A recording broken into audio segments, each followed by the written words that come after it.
शेर उत्तर प्रदेश जनाब हाजी शौकत अली साहब, प्रदेश मुख्य महासचिव जनाब शबीर अहमद तुर्क साहब, पश्चिम के सदर जनाब मेहताब चौहान साहब और हमारे यूथ के सदर जनाब एहतसाब मंसूरी साहब।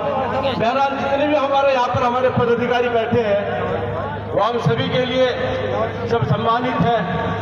माशाल्लाह आप सभी हजरात को देखकर बड़ी खुशी हो रही है। असल तो हमें अपने सदर को सुनना है, वो हमारा भी नहीं, आरोप है, इल्जाम है। 2 सगे भाइयों को 48 घंटे के अंदर पुलिस ने उठाया और ले जाकर के सीने पर गोली मारा। इधर नहीं मारा, इधर उनका दामाद था और उधर क्यों मारा? न कोई FIR, न कोई ट्रायल, न कोई कोर्ट, न कोई मुकदमा।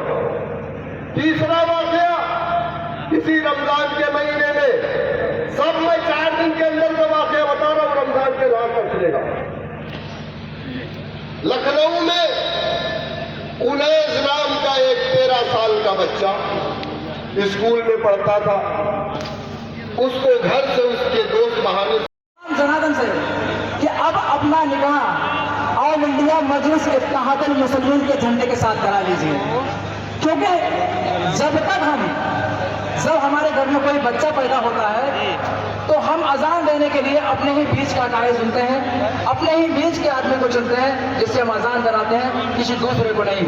जब बच्चा वो बड़ा हो जाता है तो जब उसकी शादी होती है तो निकाह के लिए हम जब काजी को बुलाते हैं तो वो हमारे ही से ही होता है, हमारे ही बीच का होता है। जब बच्चा आगे चल के कहीं हमारे यहाँ किसी तरह इंतकाल हो जाता है तो हमारे बीच का ही वो कायद, हमारे ही बीच का वो शख्स होता है जो नमाज जनाजा पढ़ाता है। तो मेरे कहने का बात यह है कि जब हमारे बीच से जब अजान की बारी आती है तो वो हमारे ही बीच से होता है, जब काजी की बारी आती है तो वो हमारे ही बीच से होता है, और जब निकाह पढ़ाने की बारी आती है तो हमारे ही बीच से होता है, और जब नमाज जनाजा पढ़ाने की बारी आती है तो वो हमारे ही बीच से होता है।